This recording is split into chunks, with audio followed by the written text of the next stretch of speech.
Hi, everyone. Welcome back to Malibash Spotlights. Today, we have with us in the studio a really exciting guest that we are spotlighting, who is SaaS founder of a lot of podcasting software that is really groundbreaking and is helping podcasters to connect with guests and to kind of move their podcast forward as social audio is becoming a, a growing platform for the world, and especially during COVID, it's increased quite a bit. So we have with us Alex, and we're so glad, Alex, that you're on the show with us today. Thank you for taking the time. Yeah, Ashley, thanks so much for having me. I'm really excited to be here with you and everybody today. That's awesome. And Alex is an avid podcaster as well. He has multiple podcasts that he has done. He's been doing it for years, I think since 2016.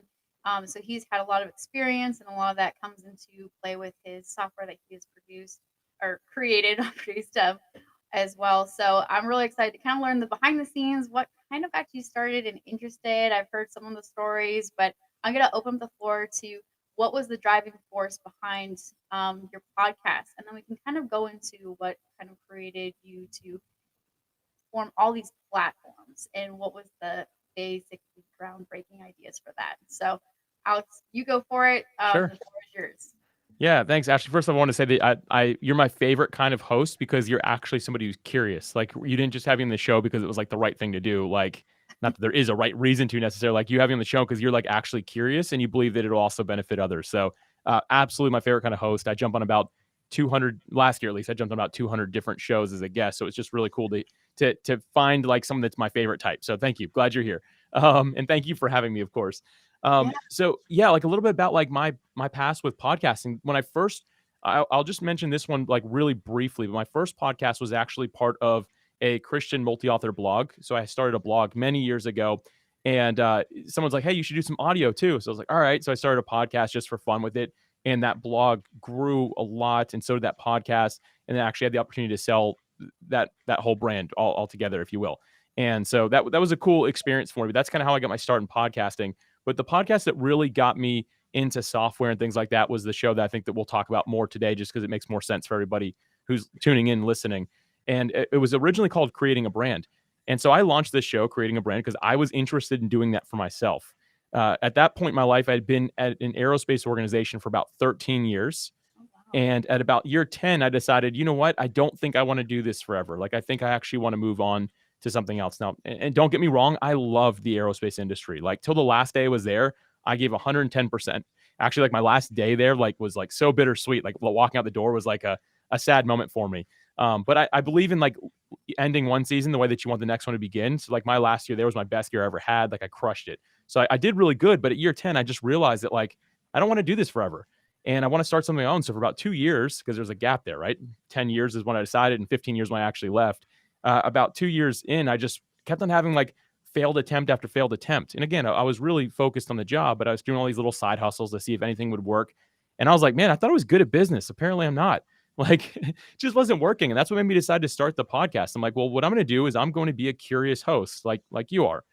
I'm going to actually do my best to just learn what I can from other people. So I just started bringing on guests that just had a lot of knowledge that I wanted. So I just started learning from them. And thankfully, that podcast just really, really took off quick. And I did not have a lot of influence online or anything like that, but it actually took off quick enough that I was able to get on stages as a podcast host, teaching other people how to podcast and things like that. So I traveled all around the place. I was usually doing about 12, one a month was my goal. So I was traveling and speaking at one event per month, and that was kind of like my introduction to like the podcasting world, not just being a host, but getting to know the people in it. So that's a little bit of the backstory there for you. Wow, that's a huge backstory. I didn't know aerospace for one. I didn't know that. That's amazing.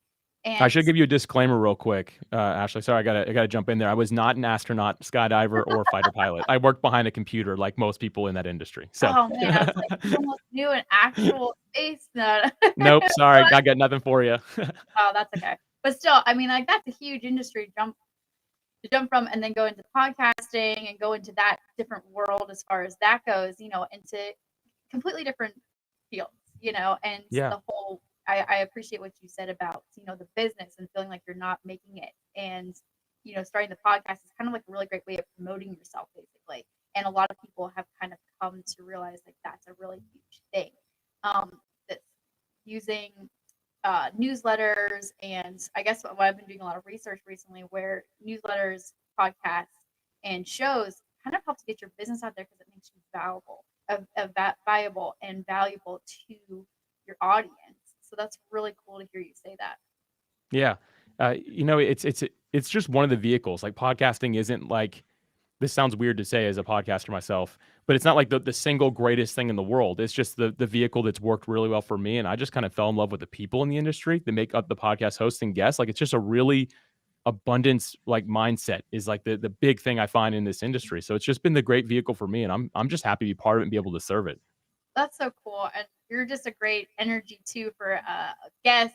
And I Thank you. know it's supposed to because I've seen a couple of your podcasts, so you're just like it's a great energy, and you kind of need that when you're listening to somebody because if you have somebody that's too quiet in the background, you're falling asleep. Like listen to it sometimes, True. which is good for bedtime, right?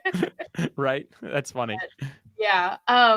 So what after like your podcasting, what kind of create like why did you decide to go into the software side? The like what established that? I'm sure it had to do something with the aerospace and all that good stuff too. But Yeah, it's a great question. And the first thing that happened was I learned something from a guest on my podcast. I had one guest tell me, he said, "Hey Alex," he's like, and he was talking to the audience, he wasn't just talking to me, but he's like, "Here's like the framework for building a business." He goes, "You find a group of people that you care about," and I'm paraphrasing this, like this was a 20-minute conversation, but basically, you find an audience or a network or a group that you care about, that you're passionate about. You go all in on that.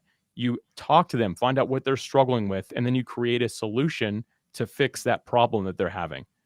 And so in my mind, like it sounded so simple. I'm like, okay, here's what I'm going to do. What I'm going to do is I'm going to go to, I'm actually going to go to this event because it was like 3 days before I was going to an event.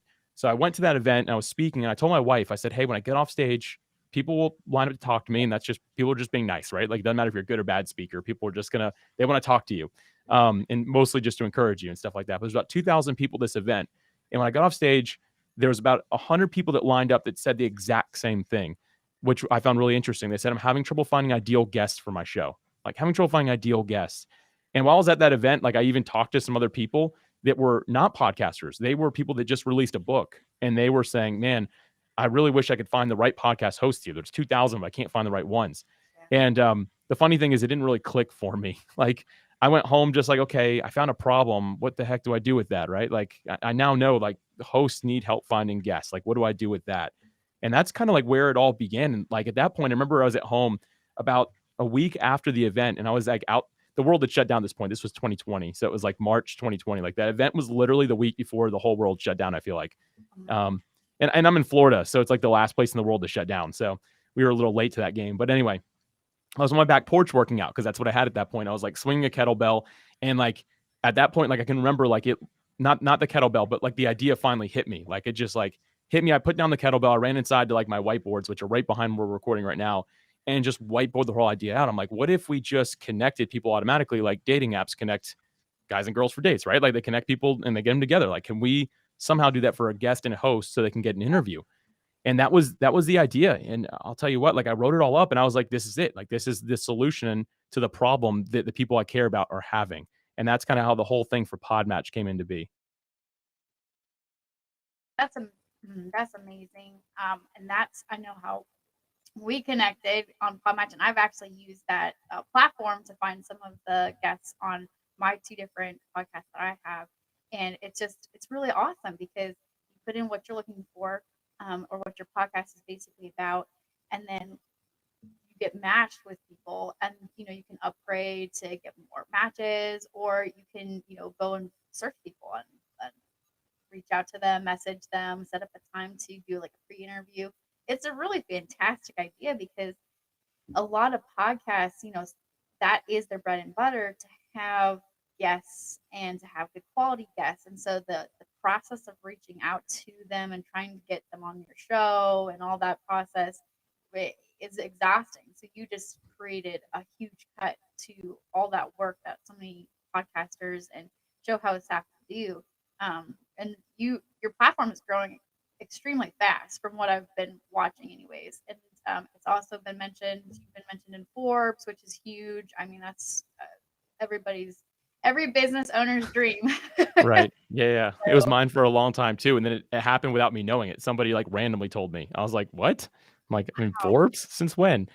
Really an honor. The whole thing has just been, like, a really cool thing to be part of. I would love to take credit, but honestly, it's the people that have joined it that have been willing to share it. Like, we don't do any paid advertising. People have just been it solved the problem. Once again, it solved the problem that people had, and this is an industry that with an abundance mindset. People care about each other. So people are just spreading the word on our behalf or talking about us in Forbes when we don't even know about it. That's stuff that I'm just really thankful for. Like I can't take the credit for all of that. Like, yes, I position myself well to take care of people in the industry, but it's just a blessing to be part of, honestly.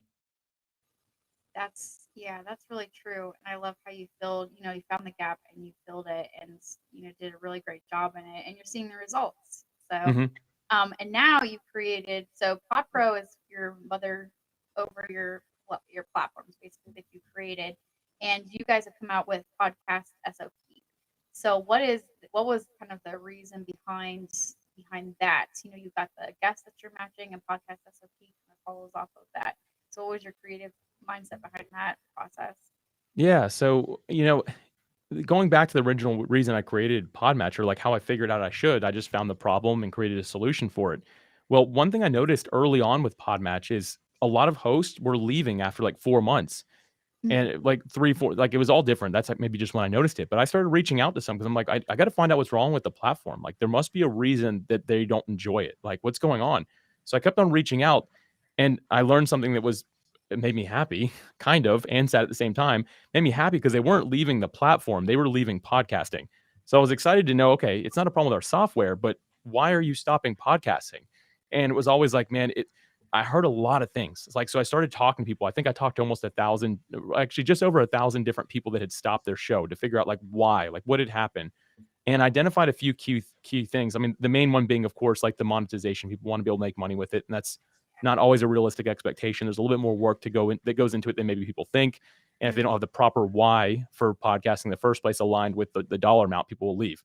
That's the main reason. Working on trying to help people with that too, but haven't figured out that one fully yet. But the second thing I heard was just the stress that was involved with podcasting.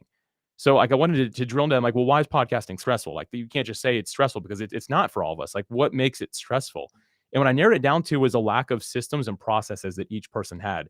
And my background in aerospace, like I was an operations guy. Like that's what I did. I was a senior executive at the company. I was over 5 departments of the company, and my whole job was to streamline our processes and protect our profit margins. Like that's all I did. So when I heard about this problem, I was like actually excited because I'm like, hold on, if you're stressed out and it's because you don't have a system, you're just using like sticky notes everywhere and like you have like a whiteboard with your ideas on it. Not that those are bad things, but if that's not helping you feel organized and you feel like you always have to remember stuff in your head, it's like what David Allen says. He's like a big productivity guy. He says that your head is for having ideas, not for storing them. And if you're trying to store too many ideas up there, you're gonna get stressed out. So the idea behind Podcast SOP was to release something that'll actually help podcast hosts get their episodes out on time by giving them a checklist of all the things that they uniquely do. So each host can kind of build their own. We have some templates they can use, but basically the idea was like, hey, here's what you say, like not me. This is what you say, the 10 things you do every time you're releasing an episode and when you should do them. And if they have a team member who's assigned to it, can you comment back and forth? Can you upload media? Basically, project management software specifically for podcast hosts when they want to release episodes on time. And some people are like, well, why don't you just use like a Monday.com or Asana or Trello or Basecamp, any of those? And the problem is, if you're not already familiar with those and you're already stressed out about podcasting, and I send you something that does 20,000 different things, albeit they're good things, that does not help your level of stress. So the only thing Podcast SOP does is helps podcast hosts actually release episodes on time. And the goal was it can relieve the stress. And so again, I just saw that other problem. That's why we created the second software. And it's how we'll create our next one and release it as well. It's just identifying the continuous problem that our members have and how can we help them solve those things. So that's why we did this. That's amazing. Yeah, podcasting is not for the faint of heart. It is a little bit more, you know, it's kind of like creating a newsletter. It's not necessarily very money making oriented, but it's becoming such a thing where people go to listen and learn, and it's a really great way to have an influence. And it is hard. So and also too that goes back to, I think we were talking a little bit about this earlier about the content creating and how Instagram, so many of the platforms, TikTok, Facebook, they've changed their algorithm so that the influencers on there have to create content on a certain time frame. They have to get it out this time. They have to do it, this many reels, this many that sort of videos and whatever to be able to create their engagement and keep that going. And they're changing how everything works. So it's just another thing to have to worry about. And if you're not making money, right off the bat from it, it does get frustrating and it gets really discouraging. Um, and so I really think that's a great, like, what a great idea. There's so many people that are creating these agencies where they can do all the postings for you at certain times. So why not have that for podcasting? Like, this is software that people can use. They don't have to use the Asana or uh, Right. Salesforce, all this other stuff that you can do, which is just an extra CRM as a thing to worry about. So this is really Yeah. cool for podcasting. I'm Thank excited you. about this. Yeah, yeah, Yeah, I appreciate that. And talking about all the social media stuff, like we have like a parent company, as you mentioned, PodPros. So like yeah. we did that specific. People were like, why'd you do that? Maybe it's a bad idea. Maybe I'll come back to you in 6 months, Ashley, and be like, that was a terrible idea. Don't ever repeat that. But in my mind, I'm like, I don't want all social channels for Podcast SOP and all social channels for Podmatch. And then our next brand, like as we keep on growing, I'm like, let's just put it all under one parent company name and all the social media be in one place, and we just direct people to the different services they're interested in. That to me made sense in my head. Maybe that's not the right move, but we'll find out. But for right now, it seems to be working pretty well for us and streamlining that, because social media can just be a lot and it's not one of my strength zones. No, it is a lot, and I think most content creators are experiencing that. And I'm probably going to do a show soon about the burnout that a lot of Mm, creative minds are running into. And you can't put creative minds on a deadline too often because eventually it gets burned out. So I think that's gonna happen pretty soon with a lot of content creators out there. Just yeah, I could imagine that. And then also just the over, like you're saying, like the burnout. That's gonna be a good topic. I'm looking forward to hearing that episode that you bring, because so many of us, even with podcasting, like when someone's like, okay, you need a podcast, well, you also need a blog, you also need a TikTok, you need all these different things. It's like, man, keep the main thing the main thing. If you try to do all of it, you spread yourself too thin. You can't actually do any of it well. Just start with the one thing that you say is most important, and until you master that, stick with that one thing. exactly.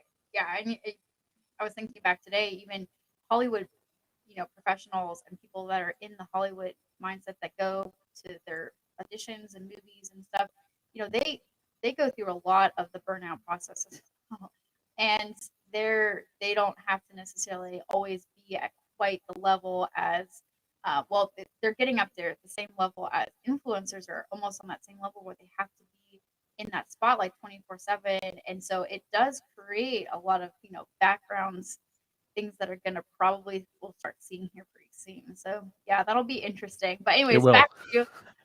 Back to the software here. Um, how do you feel like, since social audio is such a growing environment platform right now, how do you feel that you're kind of on the groundbreaking software platform for this? Like, I feel like podcasting has grown. I can't remember the exact percentage, but I think it's like 14% in the last couple years, and that's a huge amount. And it's becoming bigger and bigger. Social audio, like even Twitter, has gone to having their own spaces, and there's a lot of current platforms that are thinking about moving to more of a social audio type setting too. That's you. You've started this software that's a kind of a groundbreaking. Like, how does that make you feel? It's Yeah, I mean, thrive.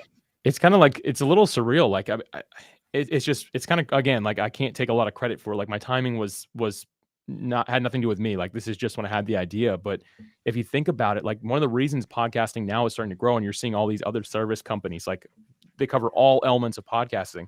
They're showing up because people follow where the dollars are going, and the ad spend in podcasting is just like, I mean, it passed the billion mark last year, I believe. Anyway, like it keeps on growing. So like the actual ad money that's going into it, the money that's being poured into podcasting is like just, it's a lot. Like it's really going for us. And I see people like, okay, well, I want a piece of that and start creating things. And we got in like right before that. So the timing was just like really right.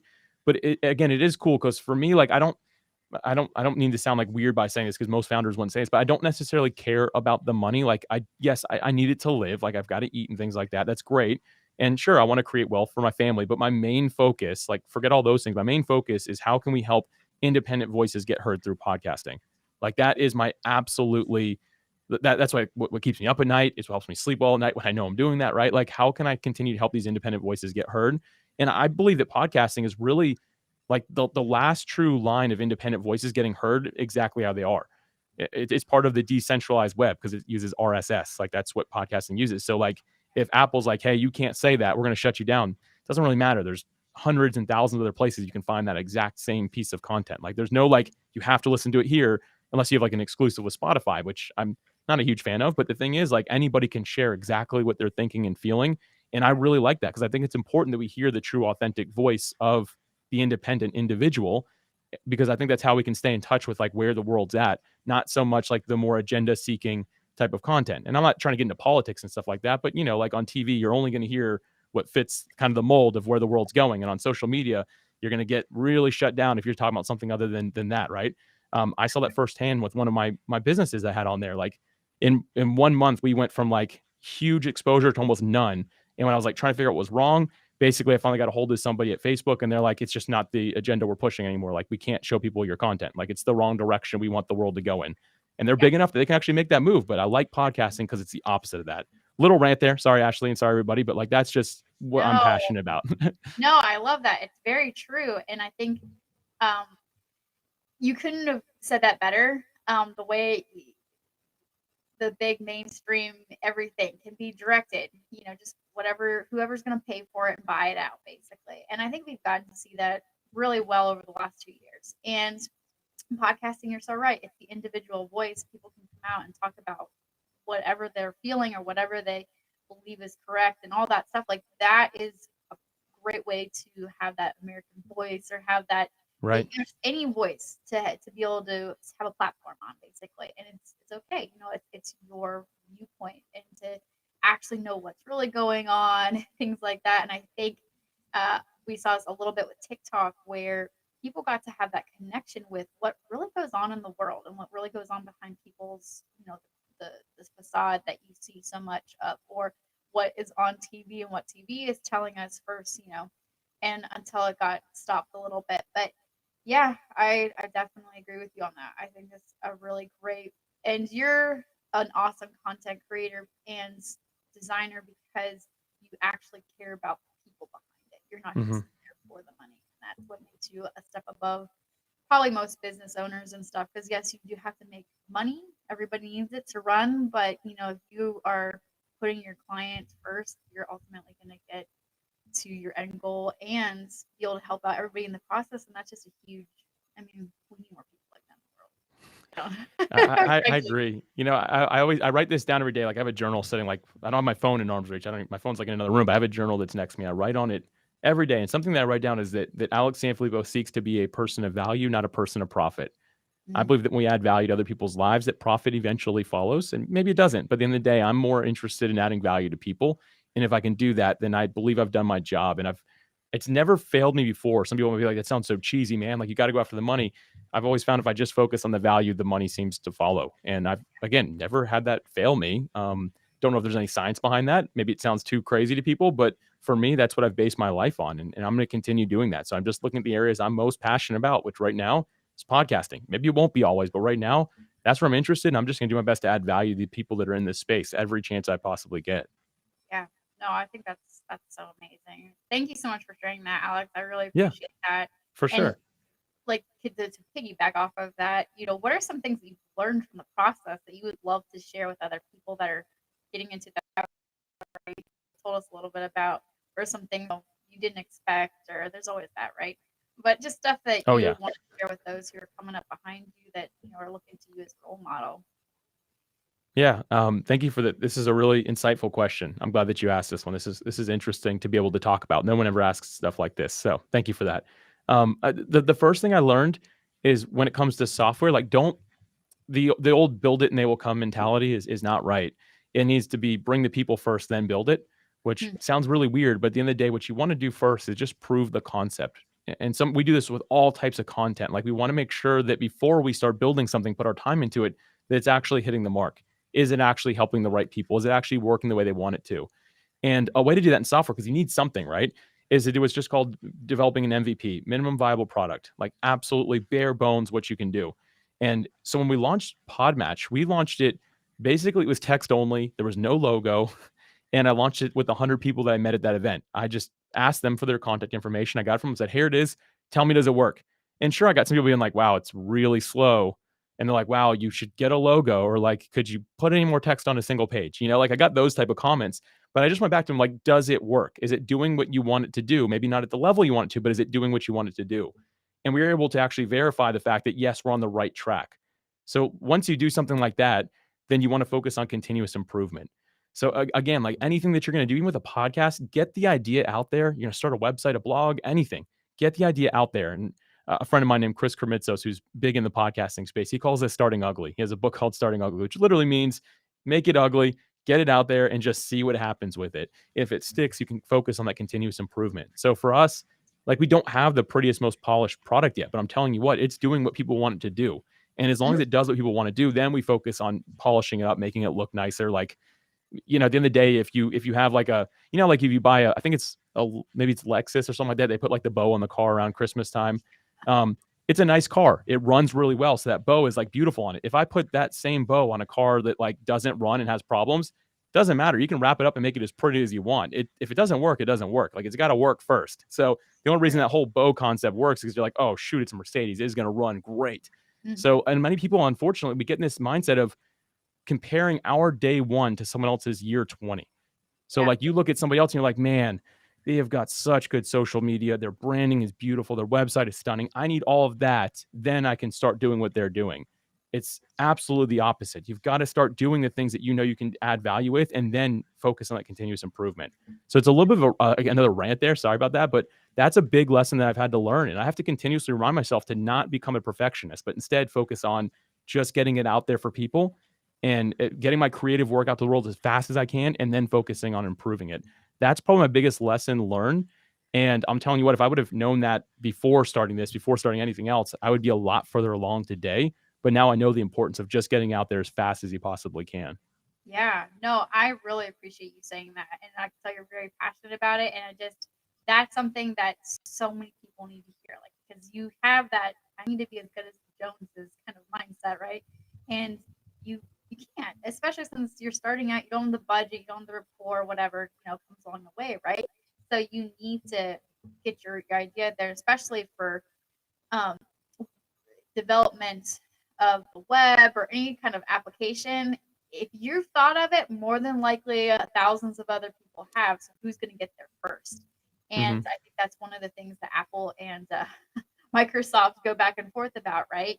So it is one of those things that you really, like what you said, what was it? Start 30, and then what was it? What was the ending? Yeah, start ugly and focus on continuous improvement. And that's it. Like if you can follow that loop, then you're good. And just getting out in front of people as quickly as you possibly can for some feedback, really important. One more thing I'd like to throw in there if we have time, Ashley, if you don't mind, I have one more thing.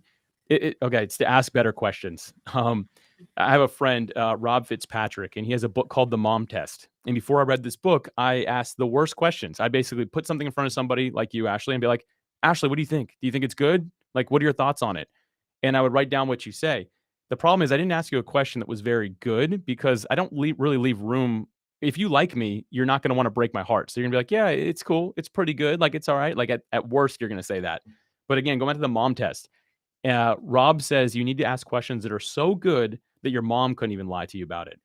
And here's why he says that, because here's just, this example is not in the book, but imagine that you decide to invent an umbrella that doesn't keep the sun out of your face and it doesn't stop rain. And you tell your mom about that idea. Like that idea to you, you're like, that's the dumbest thing I've ever heard. Your mom would be like, oh, honey, you're going to succeed. You're going to do so good with everything you do, right? Like she's going to lie to you about it. But if you position it in a way of like, what if there was an umbrella, mom, that didn't stop the rain or the sun? Like, do you think that anyone would ever want something like that? She'd say, absolutely not. So I asked the same question. I just positioned it in a way that my heart wouldn't get broken because I disconnected myself from it. When I started developing software, I asked questions about, this is what I'm building. I'm so excited about it. What do you think? And that question can't get answered properly. Instead, when you ask a better question, like here's an example of like, hey, I noticed there's some people in the podcasting space having trouble getting their episodes released on time. Do you think that people would use a software if it helped them release their episodes on time and did so in a really strategic way? Anyone have any thoughts or feedback? I pulled myself out of the question. Now I can get real responses from people. Someone could be like, that's the worst idea I've ever heard. Doesn't hurt my feelings. They don't think they're hurting my feelings because I'm disconnected from it. So asking better questions with whatever you're creating and pulling yourself out of the equation is the best way you can get true feedback that you can actually act upon. Wow, that is really That's fantastic because a lot of times it's your baby, right? And Yeah. you don't want anybody to touch your baby. And so a lot of times as parents, we don't we don't allow the good feedback to our babies that we need, sometimes. And so it would help us in the long run. So I really appreciate you saying that. Just pull yourself out and say, this is the product here. What's the good, the bad, the ugly, what where do we need to go with this basically. So Yeah. that's a huge fact. And I Yep. really appreciate you saying that. So get out there, don't feel like you need to be like the Joneses, and ask better questions. That's really huge. Um, yeah. Any other final last remarks? That sounds so bad. But any Final thoughts, final words words of of wisdom? wisdom, any of those things, right? I think that the biggest thing that I would want to share is to remember that it's so important that we keep others in mind with what we're developing, and we don't lose touch with that. One of the problems I've found in a lot of businesses is we lose sight of day one. And what I mean by that is when you feel that you've arrived and you don't need to be in direct communication with anyone who's using your product, service, listening to your podcast, reading your blog, like when you feel like you can disconnect from that, that's what I call day two. And you stop growing after day one with anything. The idea is to keep a day one mentality, which means I need to have touch with the people that are using whatever it is that I'm providing. I need to have that actual interaction. You find that companies that seem to start failing or when they lose touch with who's actually using their product. A great example of this would actually be Volkswagen, which is mostly a German vehicle, right? Like, and they've always done really good with sales over there, but they decided to develop a really high end vehicle, which no one's ever, I can't even think of the name, but they developed a really high end vehicle thinking they were going to crush it. They were going to compete with Ferrari, like it was like a crazy vehicle of some sort. Nobody bought it. And they started a whole division for this and stuff like that, but nobody bought it. And when the C suite goes back, I'm like, what the heck happened? Why did nobody buy this car? It's because they forgot who their actual customer is. Their customer is people that are on the lower end income level that are just looking to have a car that's going to get them from work to home and to get their kids to school and all that, right? They lost touch with who they were. And when they did that, they offered something that did not like really communicate with who their actual audience was. And there was no interest in it. So I think for everybody, whatever it is that you're creating, remember, you've got to have that day one mentality of I've got to have my feet on the ground. Yes, it's doing things that don't scale is a good way to say it, but you've got to have at least a little bit of touch point because when you lose that, I believe your company or whatever it is that you're doing will actually start failing. That's so true. Yep. And a lot of companies have, they've seen the difference. And I've actually witnessed it firsthand. I used to work with Pure One back in the day, and obviously Pure One is no longer. And it was because they went outside their niche. They went outside what they were known for, and that took them downhill really, really Hmm. fast. So yeah, if you have branded yourself in a certain way, and you know your audience and you know what they're looking for, you need to stick with it. Unless you're planning on really shifting the ball into something that may be similar to it. But if you go completely the opposite direction, you're going to lose pretty much most of your clientele. Yeah. Yep. Yep. That's so true. Well, thank you so much, Alex. You are a breath of fresh air and just a really fantastic person to talk to. Where can everybody find your amazing products and your, you know, um, software, and where can they find you to support and follow you and all that good stuff? Yeah, Ashley, thanks so much for having me. This was a blast. You're a great host. Like I said, a curious host is the best kind. I think that's what we can all learn from. So, something else that's important, a little bonus here, is having a singular call to action. If anyone's ever on a podcast or anywhere, have a singular call to action, which means one place that you send everybody. So that's why we have podpros.com. So that is why, like, I created this. You can find all my social links, all my podcast is there. Everything I do can be found at podpros.com.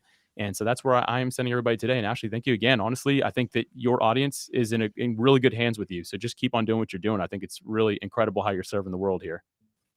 Thank you so much, Alex. That means the world. You have no idea.